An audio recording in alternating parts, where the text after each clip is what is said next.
Hey everyone, how's it going? We made it. It's Friday. uh, all right, so there has been some crazy stuff happening this week, right? I actually don't even know where to start, but we're just gonna hop into it because I know, oh Lord, the whole thing with the how much our treasury has left and everything. Like, I'm really trying to verify it, but I'm not seeing any kind of misinformation with it. The fact that we are basically running out of money as a country, so this is not a good thing. Hallister's in here. Hallister, if you want to join me up here, you can. I'll make you a co-host.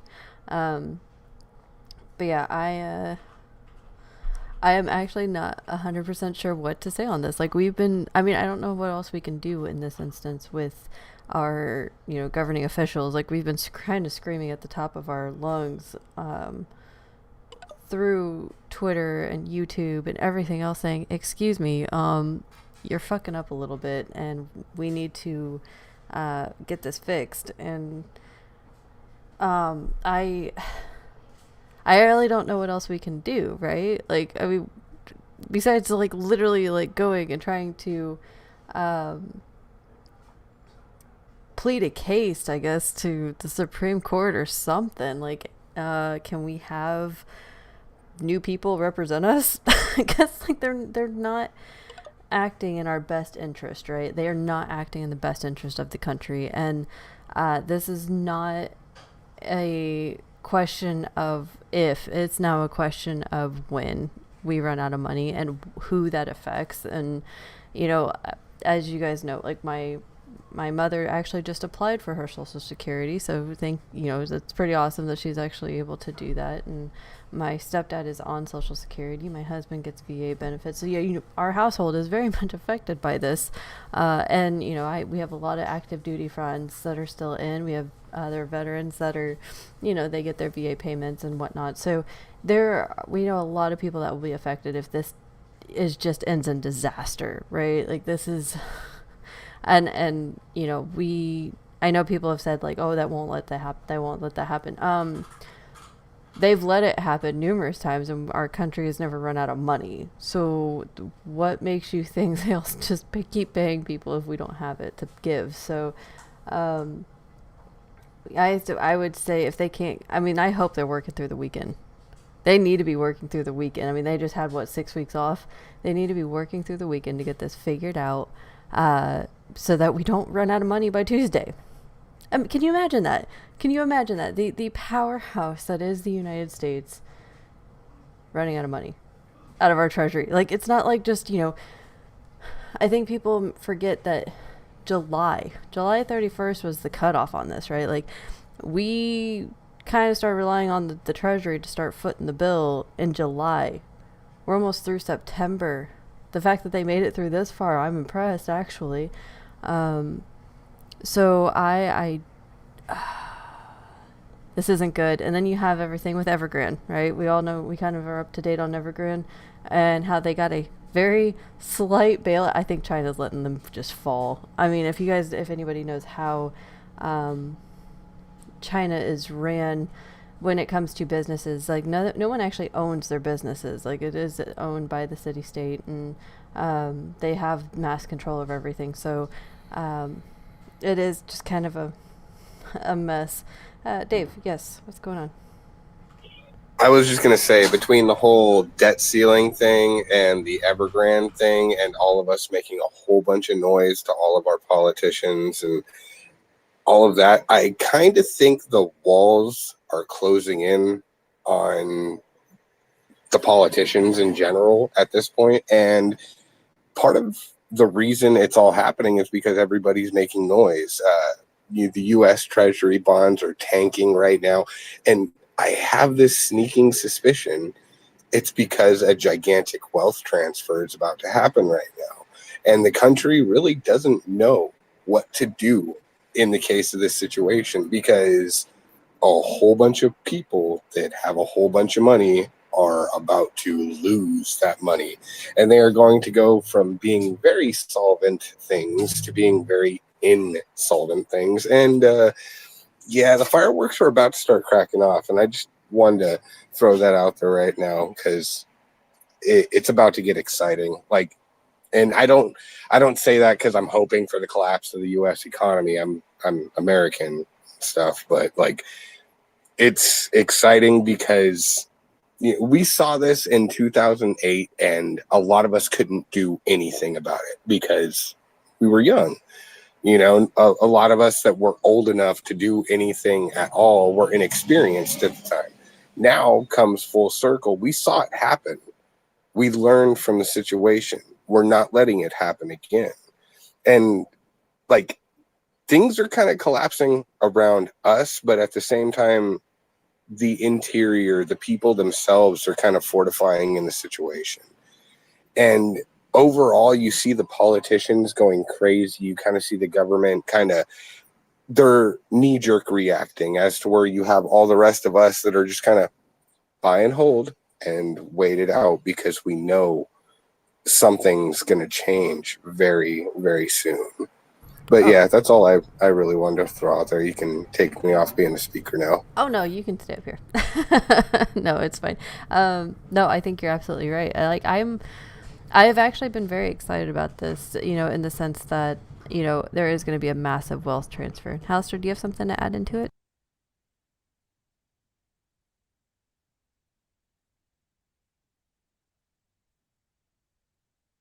I guess Halster's not here yet. Oh, maybe.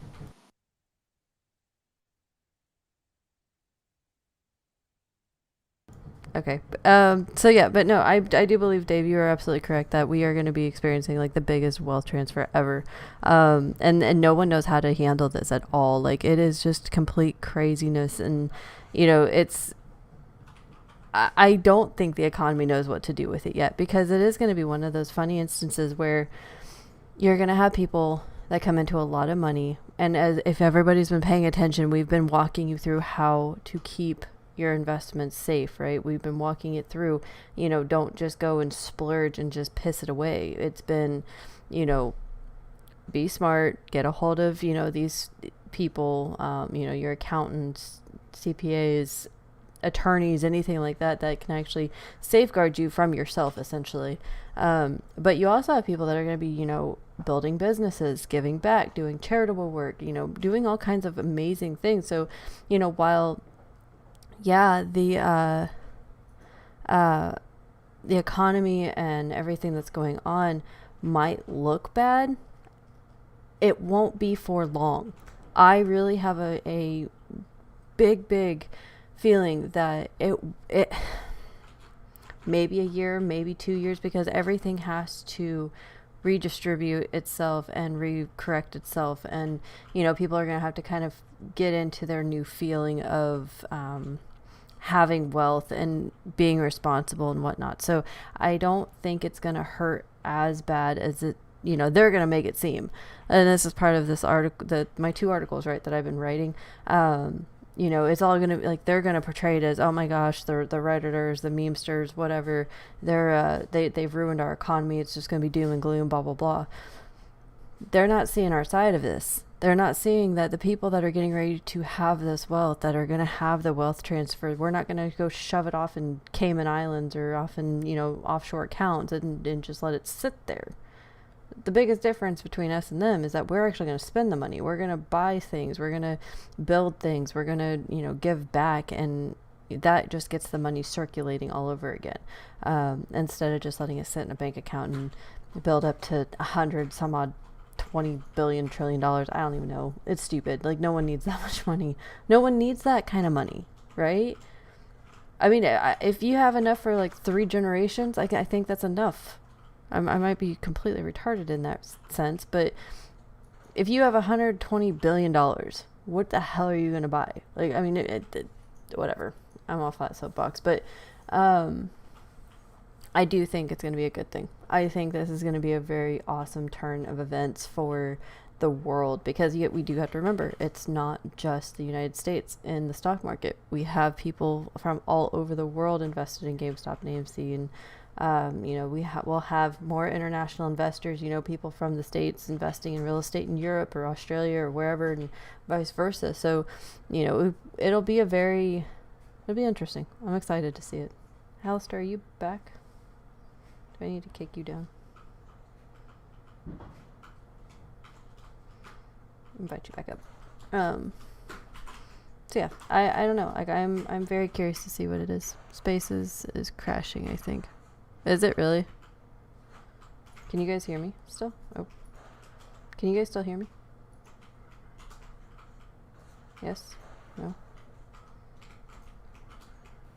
Yes, we can still hear you. Okay. Still can't hear on there. Gonna restart the whole thing. Alright, Chef. Alright. Yeah, I don't know what's going on with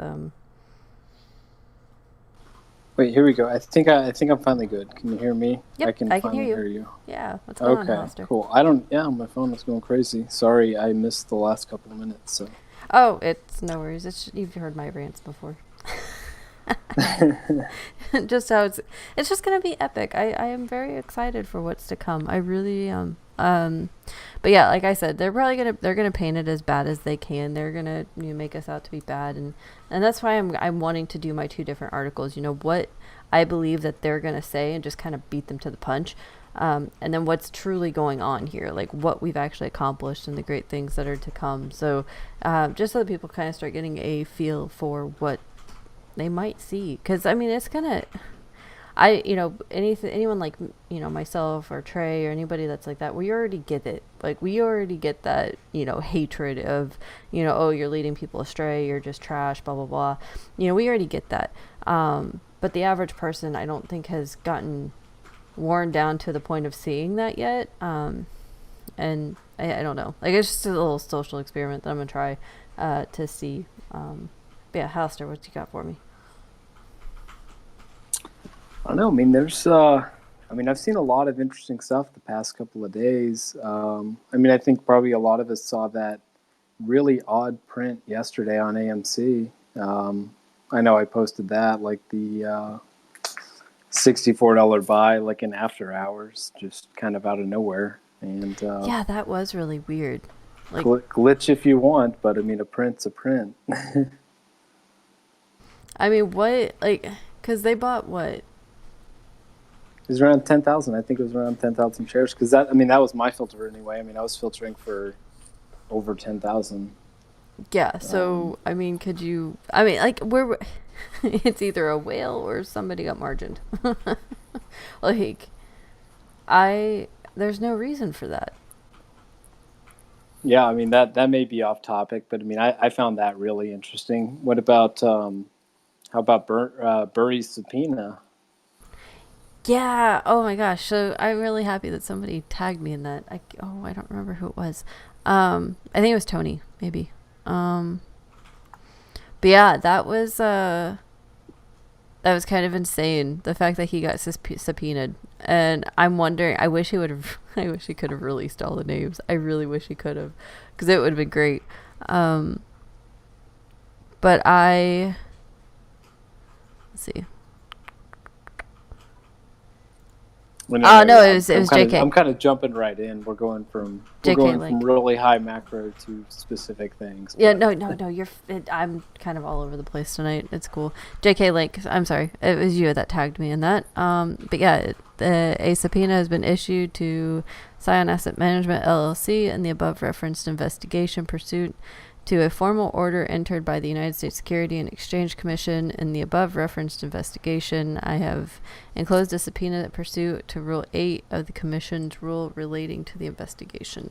And it is for in the matter of GameStop Corp. Plain and simple. So I think it's pretty epic that, there's a lot of crap happening right now, which I think is great. If you want to talk it's interesting. Yeah. I mean, it's starting to feel like an exciting time again. I mean, there's not that it hasn't been, at multiple points in time, but it does seem like the last, I don't know, month and a half has just been kind of like grinding along. Like we're holding, we're watching, we're paying attention to things. I mean, there's a lot going on, as we've been talking about, almost on a daily basis, right, in the macro space, but with those two in particular, it just I have this feeling like I'm just starting to get excited again. Things seem to be gearing back up. Yeah, 100%. I mean, we're finally through September, which is notoriously a slow month for the stock market. Um, but I do think, I mean, I think there's just a lot of things behind the scenes that we don't get to see that are ramping up. So I'm, and then we can talk about, we're going along with the subpoena with that, like the things that, oh man, hold on, I gotta pull this up. It's been blowing up my Twitter feed. Give me a sec. With the whole. Hey, Oh, yes, hey, Dave. Kenna, not to interrupt, but I posted something up in the nest above, kind of about the whole sudden AMC whale jump. I saw this a little bit earlier, and apparently some kind of holdings company bought like 93,000 shares in AMC recently. So go ahead and check that out. Yeah, I'm looking at it right now. Second quarter, according to the company.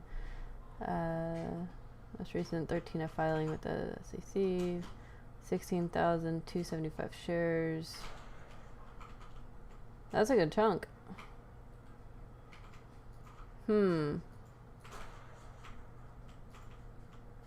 Yeah, there's something. There has to be something. It wouldn't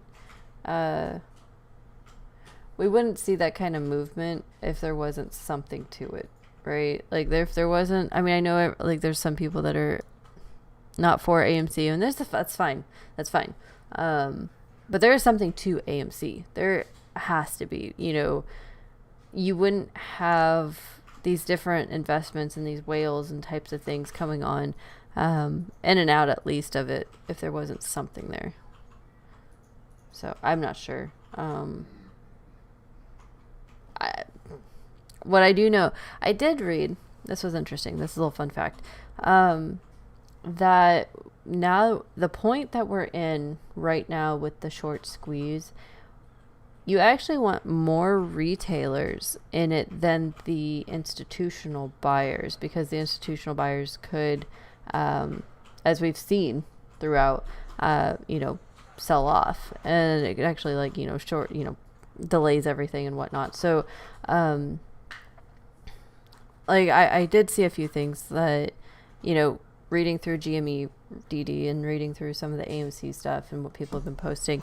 AMC is about I'm not saying that the MOASS is a year behind, but it's a year behind what GME was doing, if that makes sense. So where GME is now and where AMC is now in the terms of investments and who is investing and information that's getting out, AMC is having to play catch up really, really, really quick. It's a year behind it, which is actually really fascinating, that the AMC did catch on as fast as it did, because it shouldn't have. It really shouldn't have been caught until about this time this year instead of January. And I think the January flub, I don't know what to call it, the January up, it actually exposed a lot of the bullshit in the market, and I don't think they intended for that to happen at all. Like, no one, not the GMEers, not anyone that was in that one particular stock, they didn't anticipate that what they were doing would actually expose all of this corruption in the market, which I think is phenomenal. I think that is the greatest thing that ever happened. And so that is actually probably what saved AMC and Nokia and BlackBerry and all these companies, the meme stock companies, quote unquote, is because of that instance. The short squeeze that happened, that's not even the short squeeze, the delayed short squeeze, I don't even know. What are we going to call that? We need to figure out a word for January. The sneeze. The sneeze? That's we'll call what Reddit calls it, yeah. Okay, we'll call it the sneeze. So that when we talk about the sneeze, right, that's, it exposed a lot. And I mean, that actually makes sense. It's a sneeze, you get, whatever. I won't go into it. Yeah. So I that's where, I know a lot of people are like, there's no AMC DD, there's no Nokia DD, there's none of this. And they weren't meant to be found. They were not meant to be found out. I'm willing to bet that they were going to try to use their shorts on AMC, Nokia, BlackBerry to cover GameStop and whatnot. And they just got caught out. they got screwed on so many levels.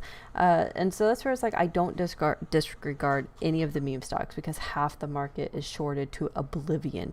It's disgusting what they've done. And so, and actually I have that tied into my ETFs and everything. I have all those things pulled up.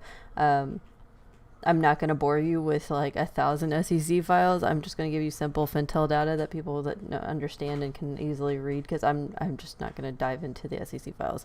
I'd bore you to death. But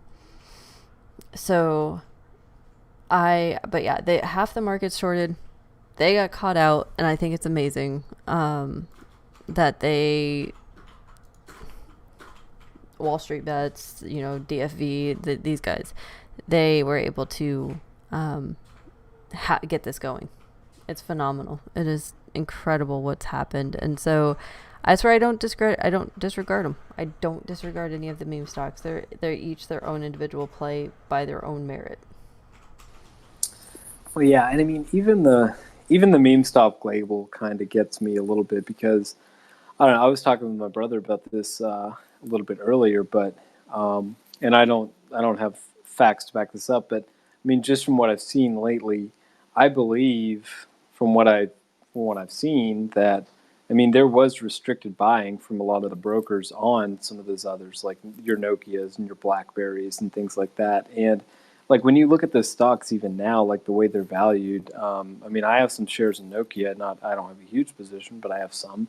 I don't have BlackBerry, but I've been looking for an opportunity because of kind of what they're doing with cyber and their growth opportunity.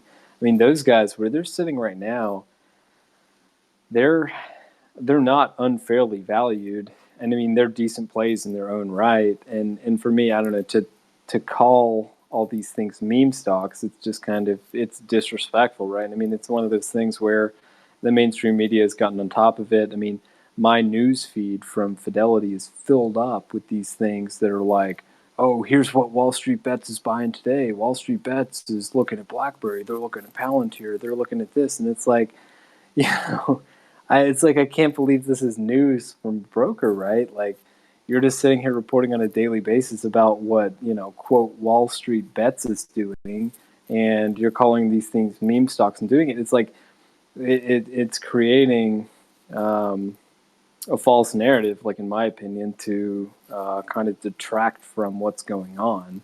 And I mean, I think that's what's one of the interesting things is here we are 9 months later, and they're still calling all these guys meme stocks, and they're saying, oh, Wall Street Bets is doing this. It's like, no, like, I'm not to say, not to say that our money doesn't make a difference, but it's not retail that's moving these things around, or it's not retail that's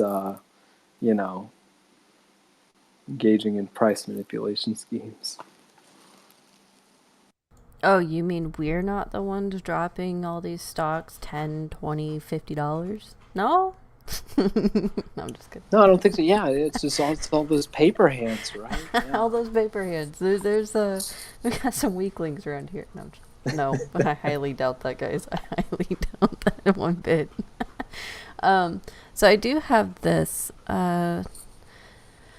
So Annihilation, he has been doing some crazy stuff and finding all of this. I mean, he's read way too much. I don't know how he's even seeing straight at this point, but he found the this lawsuit, I guess, and it has a lot of like different correspondences, but with like Vlad and Citadel, and it's just, if you guys haven't seen this, like, just go find it. I'm not gonna read through all of it, but I mean, they talk about even in the face of increased scrutiny, however, defendants continued their anti-competitive scheme to suppress the price of relevant securities, and they have different evidence and things to back all this up, these claims up. So it's an interesting read. So you guys just need to definitely go check this out. This email thread was just mind-boggling. We saw some of this today. Like, they were warning them of something that was on Wall Street Bets. This made my day. The fact that they were like, excuse me, sir, but they are they're talking on this Reddit thing, and they're like, yeah, we saw some of this, but didn't see this one. We'll figure this out. Like, it's it's amazing, just the lengths that they would go to, and so that's where it's like, Wall Street bets. That's why everyone said that it has been just infiltrated by shills and bots and different things, because, and that's why, like, we had to laugh. Like, I think the best laugh that we had was the day that they kept trying to say, oh, the Redditors, they're buying silver certificates. And I will never forget that day, because I sat in Discord and I'm sitting there going, we're doing what now? I will never in my life buy silver certificates. Like, and I had to actually laugh, because my step grandmother, my stepdad's mom, they have silver certificates, and my mother tells me this, and I'm like, why not just get the silver? So, which I guess they do have like coins and whatnot, but I just thought that was so funny. I'm like, that is such a old school thing to buy, is the silver certificates instead of just buying the actual tangible metal house there. Yeah. Well, here's one of my favorites, and I mean, it's a little maybe, I don't know, I'll almost say off brand, but I mean, my favorite was the Wall Street Bets experiment, which I guess I'm not going to say the words, I'll spell them out right, but the good old Wall Street Bets experiment where they got some certain tickers trending. They were Oh, you could well, CUM yeah. and TITS and ASS. Like, you remember that? Remember when? Yes. Remember when we got algos writing articles about how those particular tickers were trending on Wall Street Bets? That was a good one. I saw that. So the greatest thing about that is that I was actually reading something. I think it was Wall Street Journal, and it was like, Redditors and memers are pushing for ass and like all the other ones. But I was like, Yeah. wait, they're doing what now? And I went straight to Reddit and I started reading all of these things. I'm like, oh my God. And I take it to my mom and I'm like, this is what we just proved. They're bots, they're shills, they're tracking everything that we're saying. This is creepier than all hell. And she goes, well, what are you talking about? And she was like, well, wait, is that a real ticker? And I was like, no, ass is not a real ticker. I was like, neither are these other profound words that they're using. Like, it's yeah. We need to start. I mean, it was brilliant. I mean, that's what's so great about it. It's like it's vulgar and it's brilliant at the same time, and It was like it proved a point. And I mean, people forget quickly, but I mean, those kind of things like that is important. I mean, it proves a very, very important point. Can we get this going again, guys? I mean, I would love to. We need to figure out if Super Stonks. If anyone from Super Stonks in here, I maybe can reach out to Sharkbait. If we can run a fun little experiment on Super Stonks, see if we can get these going again. I would just like to say that regularly I used to tag those constantly and retweet anybody else that would post those up. And yeah, no, by your request, can I consider it done? Heck yes, we're gonna do this. I really want this. Kinsetta, yes. How are you doing tonight? Good. Hi, Kenna. So I just wanted to say that I found that lawsuit document, and I read all the way through it. And I have to tell you that once I hit about page 56, I started laughing my butt off.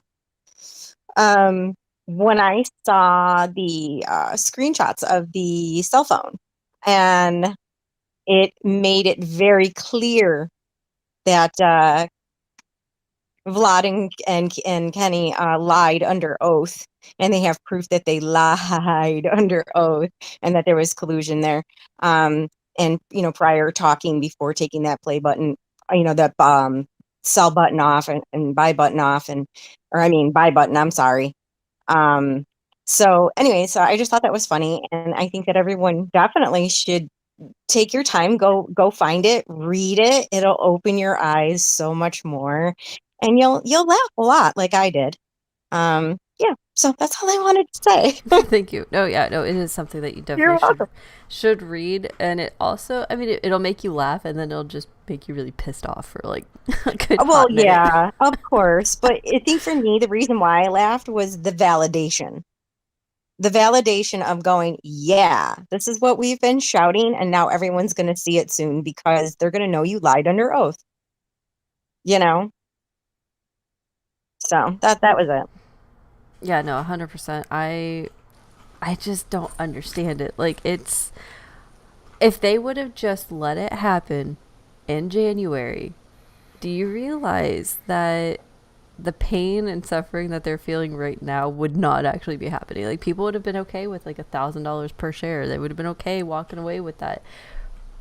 But It's now ego, Anna. It's GameStop. all ego. Oh, I Yeah, know, but now GameStop's it's so sitting. sad. Any of my GMEers? What's the floor now? I actually have no idea what the floor price is now. Um, Last I heard was 50 mil. Like, I really, not that I'm saying that that's it, but like, you had people going, okay, yeah, we just want 1,000, we want $1,000, we want $1,000, and now Yeah. they're like, sorry, bitches, Yeah, 50 mil. now we need more. I'm holding even longer. Yeah, I hear you. Like, My GME, prediction got a lot GME stronger floor too. officially has it at 52 million right now. according to the website, right? The floor website or Yeah, whatever. that's Yep. GMEfloor.com. 52,413,000 and rising.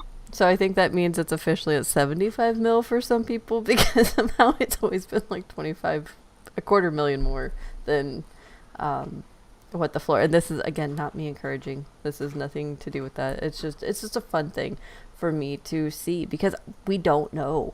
Nobody knows what this thing is going to do and how it's going to react, and I am literally just going to be like sitting here speechless, because I look forward to it, and you better believe the day it starts happening, I'll probably be live streaming like the entire effing day, just shocked, because it's going to be the greatest day ever. And it's not going to be just a 1 day event. That's the thing, guys. It's going to be a week, 2 weeks, maybe 3 weeks. Someone got bored enough to figure out the fact that if it was non-stop ups, just skyrocketing, that with the taking into account the circuit breakers and everything, it would take like 8 days to reach the floor that it was 3 months ago. I think for GME it was like a couple mil, right? So like 8 days just for that, we're talking. And so I would anticipate a 2-3 week event where we're just like, because we're gonna have ups and downs, peaks and valleys, and circuit breakers, and just so much slander. I think that's what I look forward to the most, is just the slander that's going to come out of this, because they have been sitting here just, oh, they're dumb, it's dumb money, they don't know what the hell they're talking about, and clearly we do. Clearly we've been onto something, because we've been at this, I mean, as a collective community doing DD, we've been at this since January. But then you also have the ones of us that are watching broad market, and we've been calling a lot of the broad market stuff since February. And I mean, it's surreal. I look forward to the time when I can finally say, okay, guys, market's going to go up. We're going to have happy time, because, I'm the down and, oh my God, this is going to be bad, is starting to wear on me just a smidge. But I look to the positive, because I don't think it's going to be like, I think it's going to hurt like 1929 and 08. I think it's going to be that bad, but I don't think it's going to last as long. I think it's going to be a down and a back up, because of who is going to be holding the money. All of us, right? Like, I'm looking at JCan, I'm looking at AU, I'm looking at Greg and FEMA and Rose, like all of us, right? We're in here. We have the ability to make this not hurt as bad. So as long as we don't let greed take us over, that's the biggest thing. And if anybody wants to come up here and talk, AU's coming up. You guys are welcome to. It's an open mic. I know it gets a little bit weird and sketched out being on YouTube, but I was just gonna say real quick. I mean, I wonder too, like to that point, with some of the kind of impending crash, stuff. I mean, I do think certainly retail investors have to be a lot, smarter about the market than they were, really in either one of those times. And like, I mean, I'm thinking out loud here, but I wonder if the lack of alternatives in and of itself is just gonna, shorten whatever might happen. I mean, I do think the market's due for a correction. I think there's a lot of, places where it's waiting to happen. And I mean, we're seeing a lot of those like indicators globally, but, the buy the dip mentality has been really pervasive and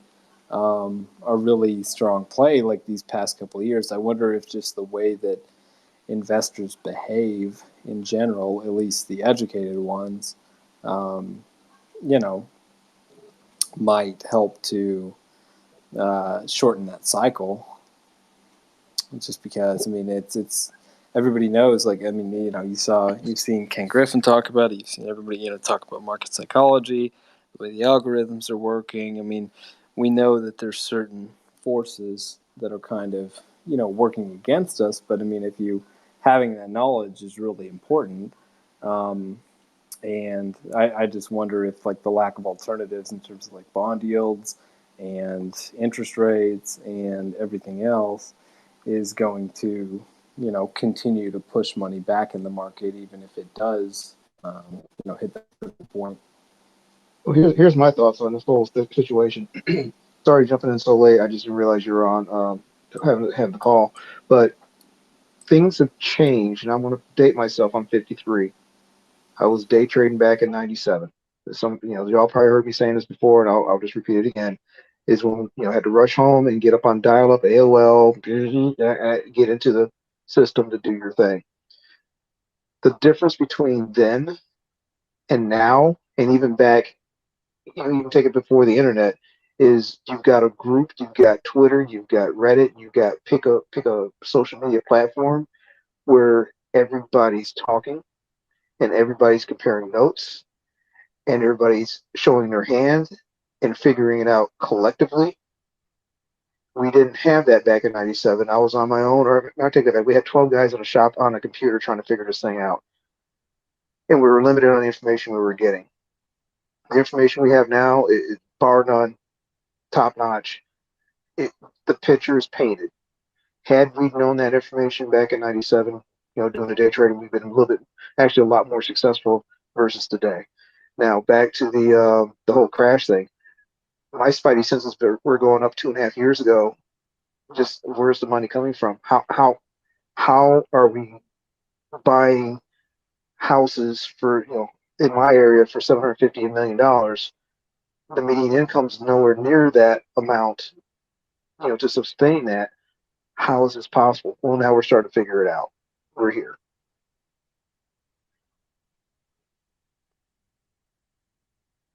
No, 100%. And I mean, that's the biggest question, right? Where is the money coming from? Like, the fact that they would even, toss around the idea of minting $1 trillion coin.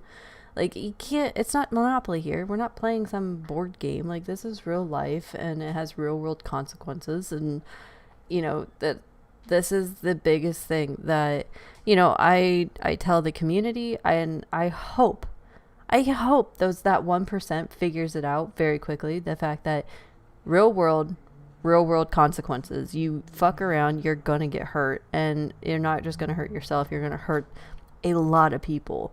And I'm sorry to say that so bluntly, but oh my God, like, how else do you expect to make it out of this situation unless you just start figuring it out? Because if you have, okay, we'll say I have, my estimate is about 15 million investors between AMC and GameStop.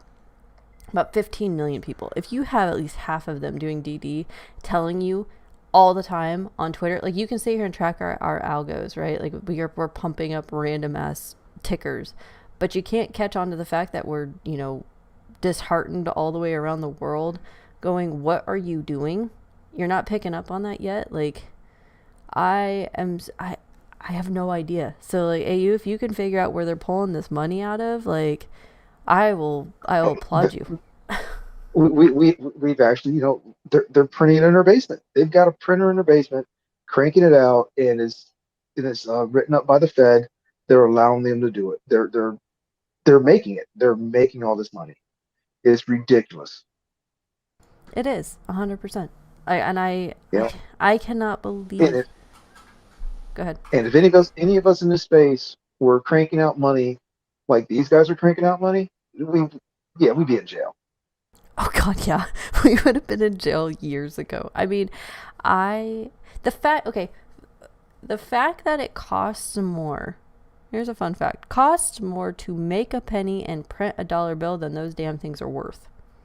It costs more to make our money than it's worth right now. What is that? Shouldn't even be a thing, right? You're Well, you're absolutely so correct. So, and the bracket that's at the national level. We're talking about the Wall Street guys. Is even happening at the local level. Just recently, I think like 3 or 4 years ago, we had a local guy owned a bank. Him and his family owned like 4 banks in the area, and they were doing some crazy, crazy hokey stuff. And we kind of knew, just couldn't put a finger on it. And once the first domino fell, now you got politicians going to jail. You got bankers going bankrupt and going to jail. They're just doing some hokey stuff, and it's like this all the way up the board, local all the way up to the national. Yeah, we'd be in jail by now. We'd be in like federal prison or Gitmo or something. Like we would be done. Alistair, what's going on? I was gonna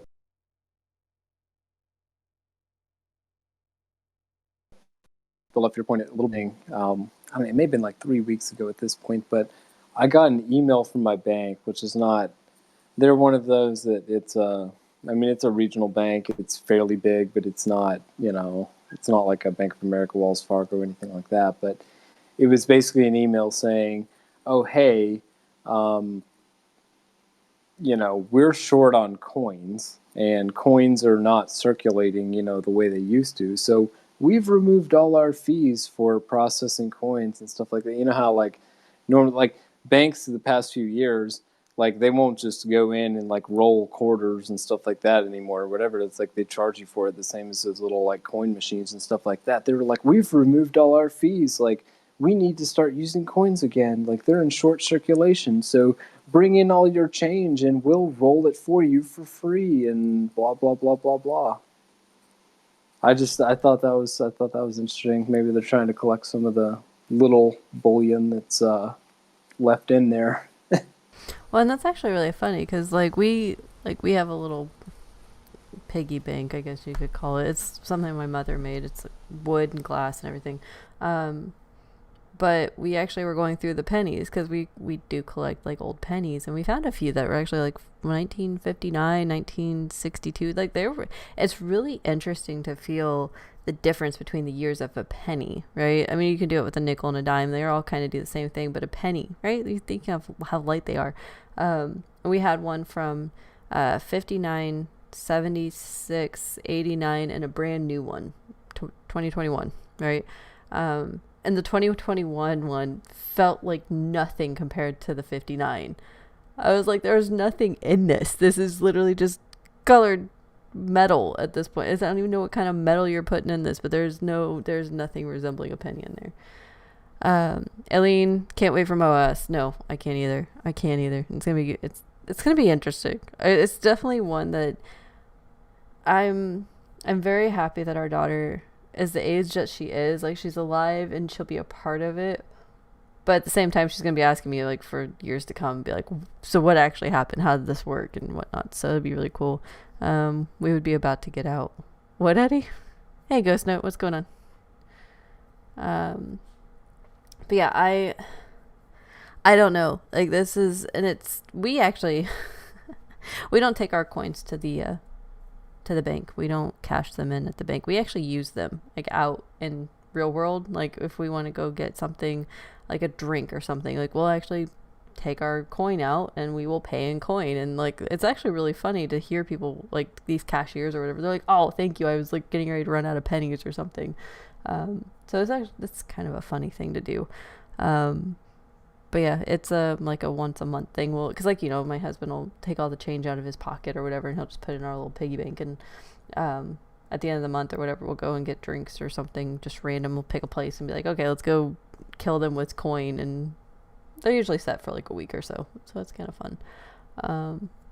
But it is really odd. I remember all those signs when they were like, oh, no one's offering change, you have to do exact change because there's a coin shortage. Like, what? How is that a thing? Like, I mean, are we throwing too many coins into fountains? Like, maybe we should just go dig all the coins out of the fountains. Yeah, I mean, I don't know. I mean, I almost think it's more of like a function of just people using credit cards for a lot of things. And I don't know. I mean, I can say personally, I mean, I don't use coins very often. I mean, when I do have change, like it usually goes in a piggy bank and then it just sits in my house somewhere for a long time. So, I mean, I do think that's probably the case with a lot of people. And that is probably why they're experiencing a shortage. But it's, yeah, I don't know. It's interesting. I mean, to your point, I mean, there's a lot less true precious metal than what there used to be. But if you think about coins in circulation versus dollars in circulation, I mean, I'm sure there's a significant difference. Like, I don't know, we could almost use this to transition to another topic of liquidity and some of the things that have come up the last couple of days. But it's not that the coins aren't out there. It's just that they're, you don't see them being exchanged all that often. Yeah, I mean, you're right. And that's actually a funny point that you make about people just using credit cards. And it's something that I actually tell everyone to try to do in like a money management type situation. Like when you're teaching like kids or something like that about money. And that's the sense that you take out $50. You give them $50, whether it's, 5 10s or 2 20s and a 10 or however you divvy it up. But it's actually what my mom did for me is she would hand me the cash. She would hand me the cash. I had a bank card, but she'd hand me the cash and say, here you go, going back to school clothes shopping or whatever. And I did it with a little girl I babysat whenever I used to take her clothes shopping. But that to give away the cash instead of just swiping a card, it makes it hurt just a little bit more when you see that $20 bill go or that $5 bill go or whatever, and it gets broken up into like $1 and some change or whatever. It makes you kind of understand how money works a little bit better instead of just swiping a card and then writing digits down in a registry if you keep a register or whatever. It makes money real versus just ones and zeros that you look at your phone and say, oh, well, my phone now says that I have X amount of dollars in my bank account. I don't know. It's a way to think about it. I don't think enough people actually use like tangible money anymore. Eddie, out of jail, we would have been arrested 20 years ago. Probably. Because, I mean, if everyone was using counterfeit money at this point, I mean, yeah, we'd all be arrested. I don't even know. I actually don't even know how you... I don't want to know, guys, but no, yeah, if people were able to do what the government does and just print money, yeah, this would have been game over in 01, probably. Yeah, we'd all be in jail except for above the Citadel, but anyway, I digress. No, I don't know, it's an interesting thing. So I will, if you guys are in the space call, I apologize. You might have to go onto YouTube if you want to see this part. I'm just going to do this real quick just to kind of show. I did fact check a lot of this last night, this morning, against the SEC file. So this isn't 100% correct. There's a lot of information that is old. I will put it that way. But it's a good starting point. This is, if you ever want to dive into these kinds of things. So this is Fintel. I hate Fintel most things, but it's like I said, it's a good starting point for people that don't know how to dive into the SEC files and digging deeper and don't want to pay for different programs and things like that. So that's why I'm showing you this way. So I Ghost out. Thank you for the sticker, the super $10. You're insane, dude. Thank you. I appreciate it. I really do. I love all these stickers. These have been so much fun. Oh, and it's like a little game controller. That's so fun. Okay, sorry. Sidetracked. That is awesome. Anyway, Thanks, guys. so like I said, this is a good starting point if you guys want to learn kind of what to look for. But you do need to kind of go through the SEC files and see if they still exist or if they've been changed. Ventel does try to update every once in a while, but as you see, green arrows indicate a new position, red arrows indicate a closed position. Some of these have already been closed and they just haven't updated. But, oh, sorry. So like just a brand new, and these are the people that are short on the SPY, on the S&P 500. Which means they're literally betting against the SPY. They think it's going to go down. Okay. So you'll see like you have Blackstone Group. We know that name. This one was actually I verified last night because I was like, oh, Blackstone. I'll do it this way because there's a crap ton. Citadel. I did it. They took this one out in August. I did verify this one. Citadel has an astronomical put position on the SPY. Wells Fargo, I did verify 2 sigma. The one that was interesting, here's 0.72. 0.72, this one has to be updated from what I found. They did take away, they reduced their position, their put position.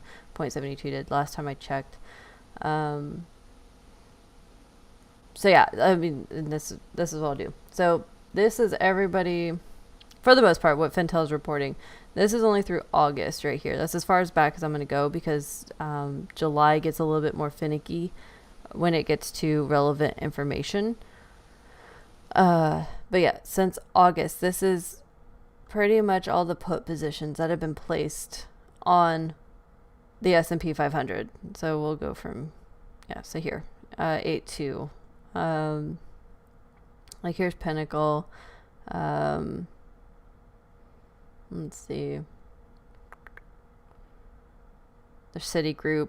I mean, so it's like BlackRock's right here. Susquehanna.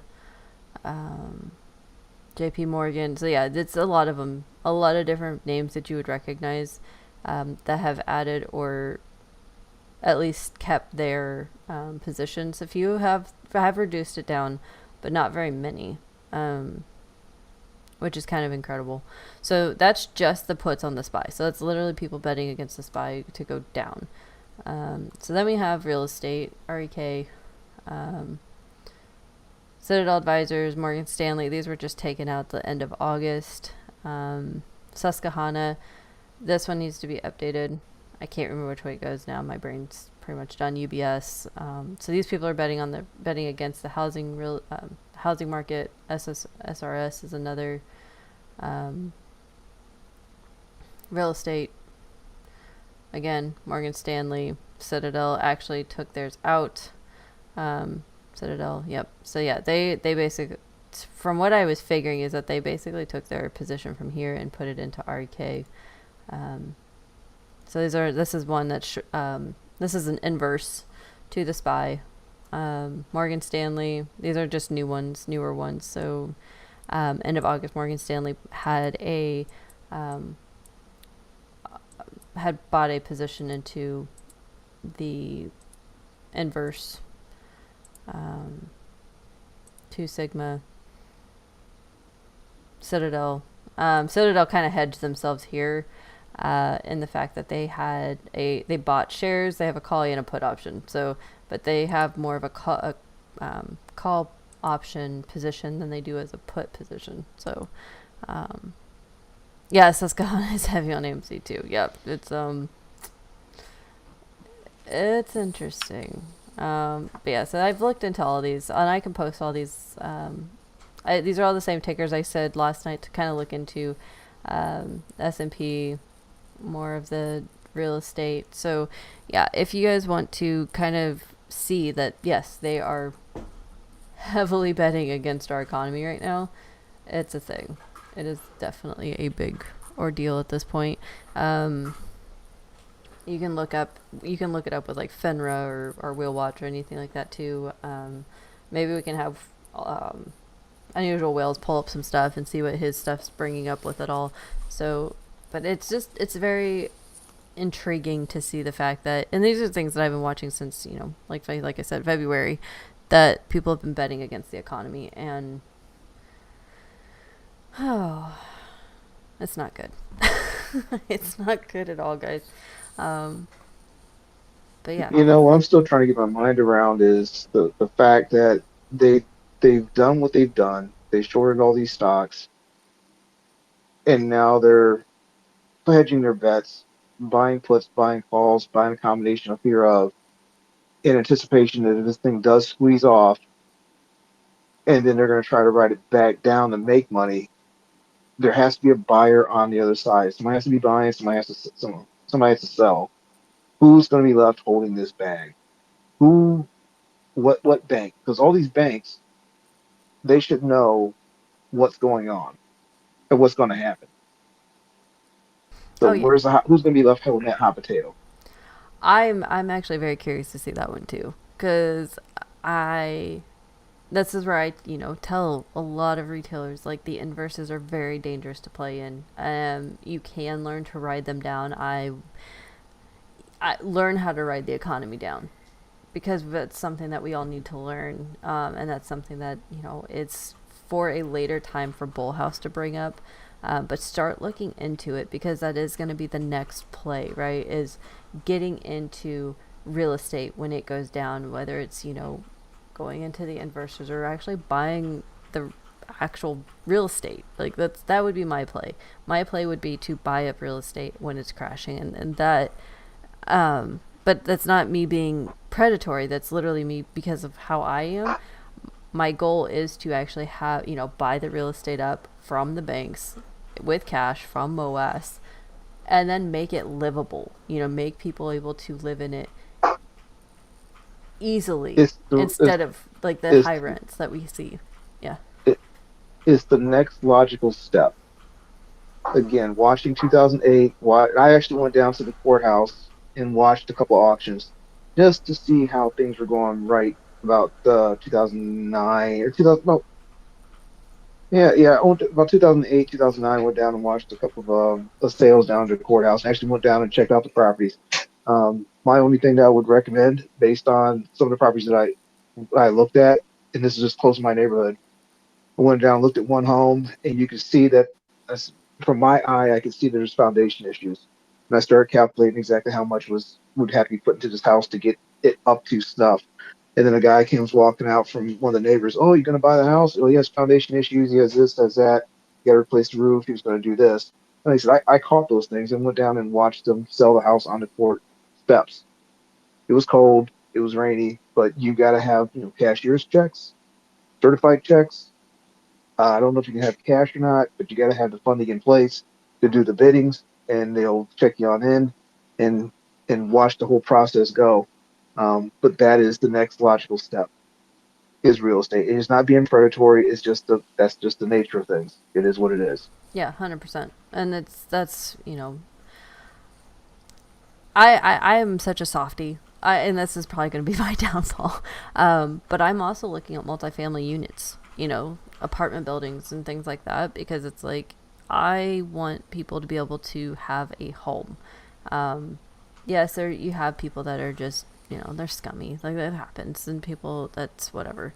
But I mean, people that are legitimately down on their luck, because it's going to happen, especially if we start defaulting and doing all this other craziness that, the government's like, oh, well, we're just going to pick our asses and, not raise the debt ceiling or figure out the debt ceiling issue, or, figure out how to pay down our debt, which would be a better solution.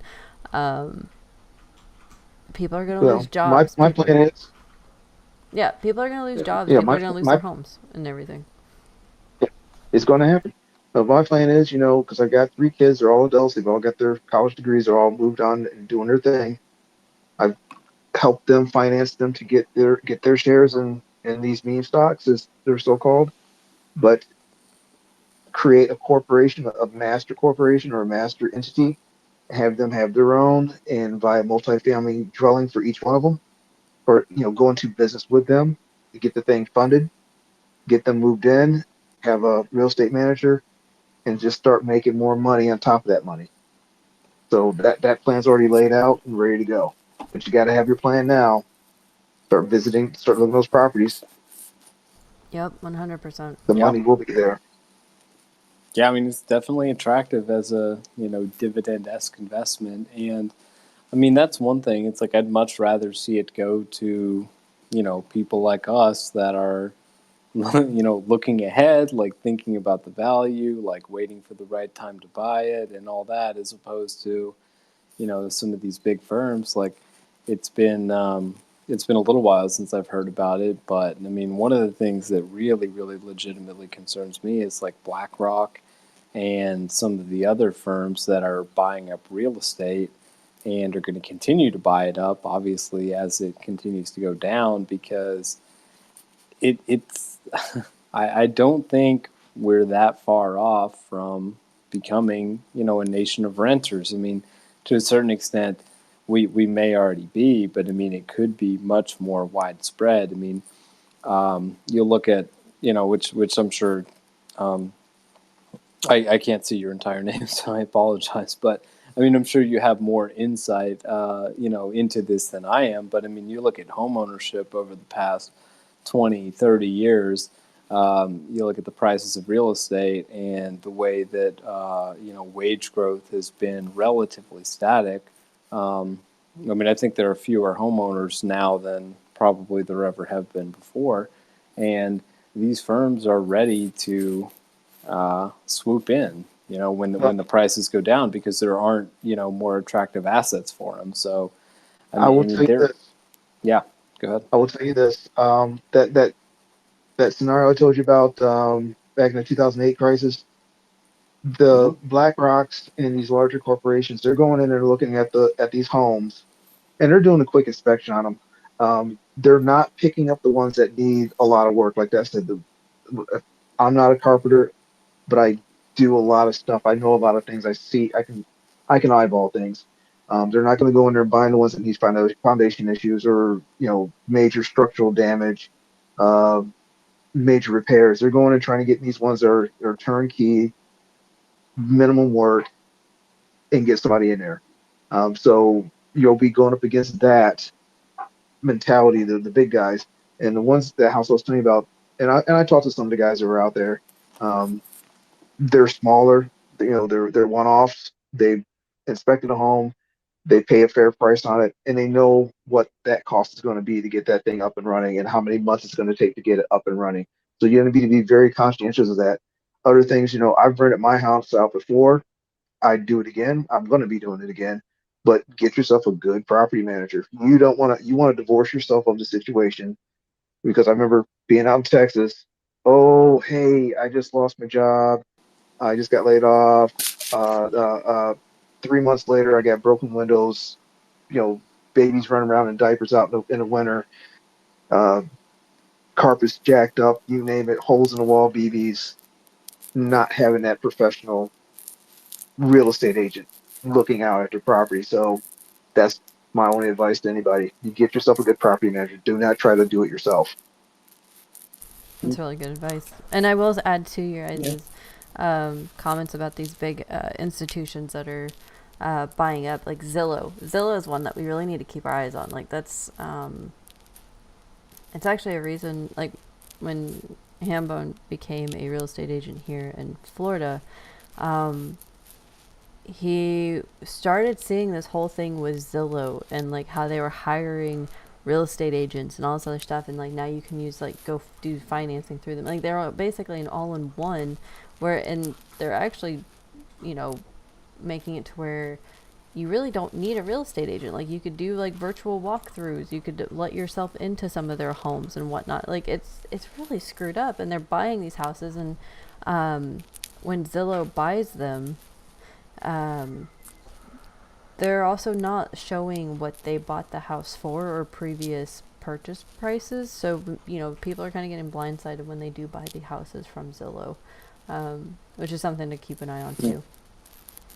Yeah. Well, Like that's me, really interesting because I mean, that's one of those things where if you control all aspects of it, I mean, who's to say that, obviously not making any accusations or anything like that, but who's to say they're not in a position to manipulate that market, or that they're trying to get in a position to manipulate that market? Because, increasingly these days, I mean, that's where people are looking. I mean, if you're looking for property, you're probably looking for it online. And I mean, unless you know the area, and unless you're going around and doing some of the things that we're talking about in terms of scouting out property and looking at foreclosures and looking at different things like that. And I mean, if individuals buy property, it's public record. I mean, I can't tell you how much trash I get in the mail because I bought a house, and my name gets published on some kind of public record because I did all those things. And so it's for them to be able to circumvent some of that, and for them to be able to control all aspects of the process. I mean, it seems like it could be prime for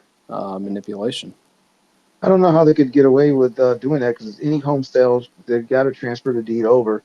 Shame on them if they're going to set themselves up. If Zillow comes in and buys my house, they better go down there and change the deed over to their name and get it out of my name, legally. So all that should be public record. You can just go right down to the courthouse and take a look at all that stuff, and it Yeah, gives you I the think. price and everything. Yeah, I mean, I would hope so, and it ought to be, but Oh, I think it is, but I mean, like, it's not as easy. Like, like, if it's a non-Zillow house, like, you can go see, like, the previous sell history or whatever on Zillow. But I guess what they're running into is, like, it's not as easily found. Like, you do actually have to go and, like, pull it all up and make sure it's all checking out and whatnot. Like, they don't make it easy by any means. Yeah, But I did read, not too. that I'm stalking anybody. Okay. Um, I also read that they actually manipulated a lot of prices. And so what they did, like, they'd basically go into, like, an area and they'd buy up, 10, 20 houses for, and I don't remember what I was watching with this, but it was like, say 300,000 or so.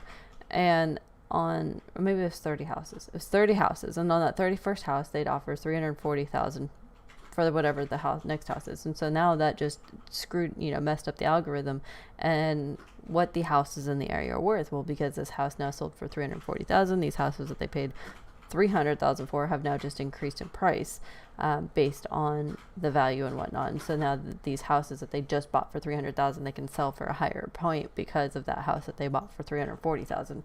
And it's just kind of a screwed up thing that they're doing. That the fact that they can manipulate the markets this way, it's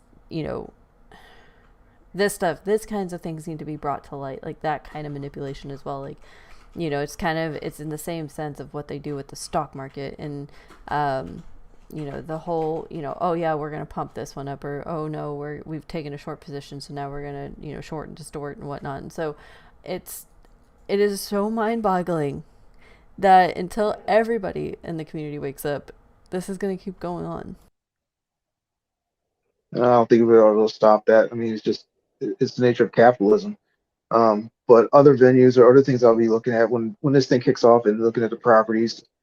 And I know some people have their feelings on it, but homeowners associations, I'd prefer to buy within one, a good reputable one, so that there's any issues that are going down, you're going to get notified, or your whomever is on your letterhead is going to get notified. Hey, these are issues, so you can get it caught before it gets worse. I've seen people, like the lady who's at my house, they left a chicken in the refrigerator and the power was off, raw chicken. That you're going to have to deal with that kind of stuff. Yeah, I mean, there's some HOAs that are just kind of intense. Like, I think of living out in Mililani in Hawaii, and it that is actually a planned community, like the whole little town or whatever, and they had like a bunch of different little random rules and whatnot for the entire town. Um, so yeah, no, there's some, yeah, good HOAs, yeah, 100%, but there's some that are like goofy, I think. Yeah, there's some over the top. Like, so I'm just going by it. If I buy a property and I'm not in the area, and I have a property manager, and to make sure the property manager is doing their job. And if I'm getting a letter saying, hey, this is jacked up, hey dude, I'm paying you 10%, why aren't you doing your thing? That just that like I said, these are things I learned over renting my house, and I want to take with me when I start buying houses and start renting them out, just to protect my asset versus allowing somebody else total control of the asset, and I don't have to go and check it out myself. 100%. Yeah, I like that. Thanks for that. I think that I think that's what's really awesome with having like the people that are 10, 15, 20 years older than me that have been through a lot of this. Like you guys bring some different wisdom to it. 100%, like trial and error. Like you are not going to you're like, "Hey, I've already done this. Learn from my mistake." I think it's Look, awesome. I rent I rent my house out in 2000, and there's still BBs popping out of my walls where her kids shot the house up in the I'd house, be so pellets. mad. That's Yeah, it ridiculous. was it was bad. It was bad. And just one quick one for you. So my mother-in-law passed away. We had to run out here to do the funeral like 2 hours due west, and we took the time to come out to the house because a buddy of mine called me. He said, "Hey man, you been to the house lately?" I said, "Nope, be there today." Like I said, windows were busted out, glass all over the place. They had tents in the bedroom. The brand new carpet I had put in the year before was black like mud. Holes in the wall. They ripped the alarm system off. You name it. It's just crazy, and that's why I hired the real estate agent. I said, get them out, get them out now. They hadn't paid rent in 3 months. Signed the paperwork with him. He got them out within two, and then I had to spend like had friends doing it, but it cost me 7 grand to get the house back up to livable standards. Had I had to pay somebody, you're probably talking about 15,000. But I had friends that did it, got it back up together. But like I said, every once in a while, a BB or a pellet would just it's rust, pop out. It is what it is. So those are my lessons learned. That's insane. I wonder. I know Conchetta has something to say, but I mean, I just wonder if there's additional provisions you can put in contracts or things like that. I mean, obviously, type of people that are going to do that kind of thing probably don't have a lot of money to begin with, and legal But costs aren't again, going to help you recoup too much. But it was me trying to manage a property in Virginia from Texas, not yeah, having eyeballs on the property. Once I get that real estate agent or that property manager, once that's yeah. he was a bulldog, he got her out. I got my friends to fix it up, and that's a lesson that I learned. Yeah, no, I'm taking that advice to heart. I tell you what, Yep. I think it makes a lot of sense. Like I appreciate Yeah, that share. get yourself divorced in a situation like I said, I'm getting all the heartstrings. Oh, I can't. I just thought. It said real estate agent, you're divorced from it. That's on them. They're there to get the money, get into your account, and take care of the things that need to get taken care of. Get yourself out of it. Yeah, for sure. All right, Conchetta, what's up? Oh, I was going to go right along the lines of AU Hunting, I think his name is. Um, One of the very first things I did with the very first property I ever bought, I bought it from a tax auction. And I went and did all my due diligence on the property. I made sure that the property didn't have, I checked the history of it, checked all the deeds, made sure there was nothing that tied it. You know what I mean? Obviously, when you buy it from a tax auction, anything that's left from the banks is overridden. But what's not overridden is any sort of like when you die, if you leave it in an inheritance or if it's tied up in a divorce proceeding or anything like that. You always want to make sure you do your due diligence on that, make sure that you have the property right, you're not locked in or landlocked, all that kind of stuff. But what I did was I bought the place and I put it under an LLC. And then I went in and I fixed it up. And so now it's under an LLC. I have renters. And I did the same thing that AU Hunting did. I totally got myself out of it. I hired people to go in a management company. But what I also did then was I made my own plowing company underneath it. So it was almost like I call it a drip well. I'm sure there's a professional wording for it that I'm not using, but anything that goes for the company now is in a drip well system so that I don't have to hire other people out. I just buy the equipment and do it, and then it's a tax write-off. So I have a truck that plows, and then I just hire someone to go in there and do it, you know? It's all completely written off. Or you can just set up your own, it's like another LLC underneath that one to do it. And then you pay yourself to do it. It's, I kind of drip everything off of it. So, like, I really suggest anyone that wants to do that to talk to an accountant by all means. Because I even have like t-shirts for my company name and I put them on my kids, and that's like advertisement, right? The truck that I bought is bought underneath the company name. So just make sure you get a really, really good accountant that can walk you through everything before you do anything. And then make sure you set it up to protect yourself at all times. But the same thing AU Hunting said, dissociate from it, you know. So that way the money just goes straight into a EIN. Yeah, no, Yeah. absolutely. Yeah. I mean, that's hilarious. Because I'm a CPA, but I feel like I picked the wrong side.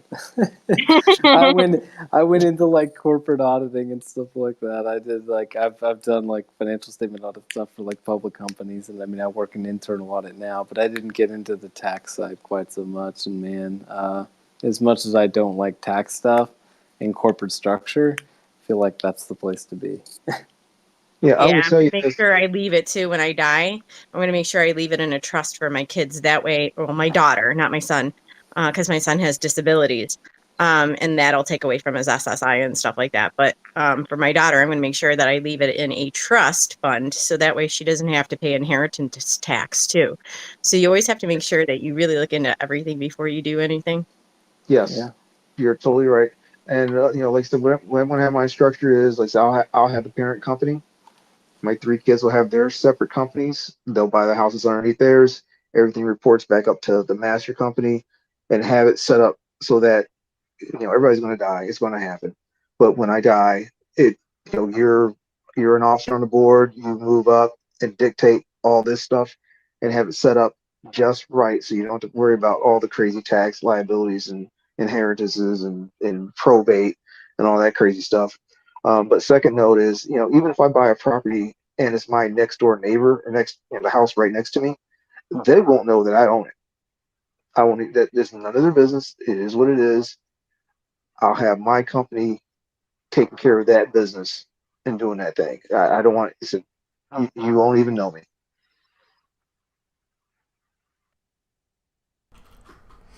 You guys have just offered this whole group so much insight. Like it's phenomenal. It really is, and I love that. No one needs to know when you own a bunch of real estate, right? Like it's not a thing. You don't, and this is where like I always say like after MOASS, if you can, be as invisible as possible. Don't the license plate, the vanity license plates that I keep seeing, people are like AMC to the moon or Ape Nation or anything like that. Like it's literally putting a target on your back right now, whether good or bad at this point. If you want to buy the big estate or whatever, do it out in the country or something, but don't, also blast it on Facebook. Like, be quiet about it.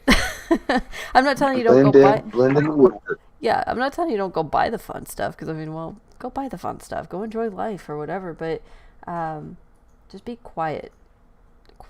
Be quiet about it. Be the person that you're walking down the street and nobody knows that you have a few $100 million in your bank account. Nobody needs to know that. Like that just makes you a target to be abducted or have your family members abducted. Like it's craziness. The things that can happen because people are just nuts, especially if we're in a time where a lot of people are struggling. They're not going to want to see that. So that's just my few words of wisdom. It's Yeah, especially when you're paying that you're one who caused the crash. Yup. That's why he said the vanity plate's good or bad. It's a truth. I couldn't do it. And that's where it's like, I know everyone wants to get tattoos and stuff like that. And that's fine. I mean, it's your body, whatever. But just personally, I would probably put it somewhere where no one could see it. So, I mean, unless, they were meant to see it.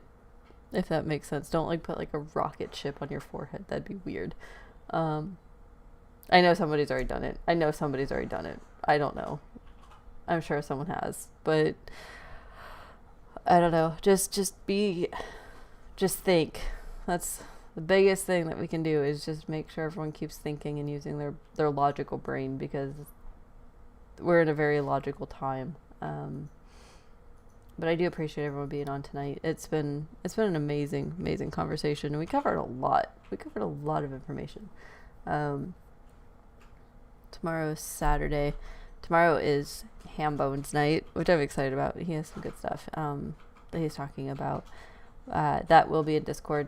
And then Sunday, Conway's going to try to join us, but we are going to be talking about inflation and how this is actually affecting us. And, if anybody wants to join me on that one, you guys can.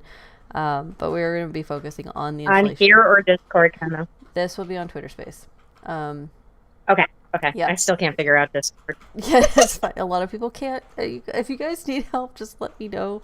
We could maybe we could do a lesson on Discord if you guys want. Noted.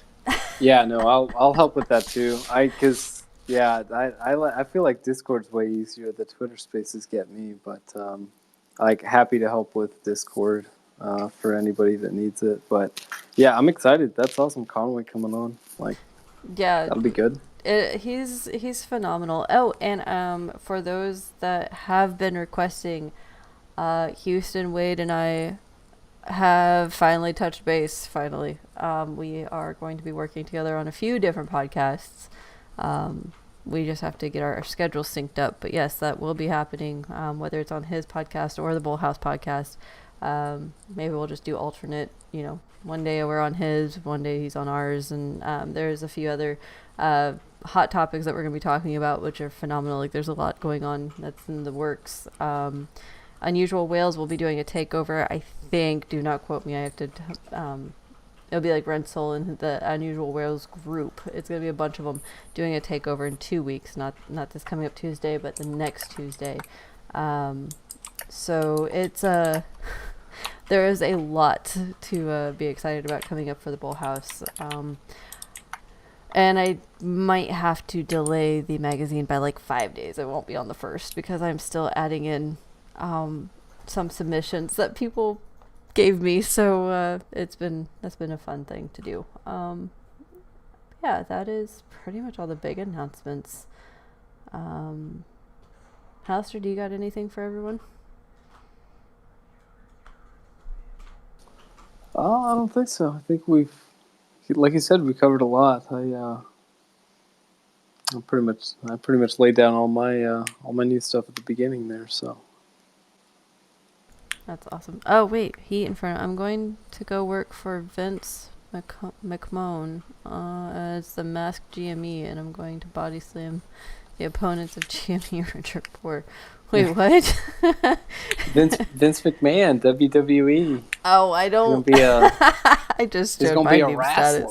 I don't do wrestling, guys. Which is funny. Funny note, actually, calling out a high school friend who is an MMA fighter. Actually followed the BullHouse. Didn't know it was me, and I messaged him. I was like, "Fancy seeing you here." Someone I actually know follows the BullHouse. So, and this was before my pictures and stuff were up, so it was kind of fun. So yeah, it was a fun little thing to find. So maybe, and he did say that he would probably join us at some point, so that would be a lot of fun because he is an ape. I think he is actually an 801 ape, so that's even better in that sense. But yeah, all right, guys. Tomorrow, 10 p.m., same time, kind of same place, depending, but Discord with Hambone. And his global outlook. I wish I could just record him all day, guys, because his rants are hilarious.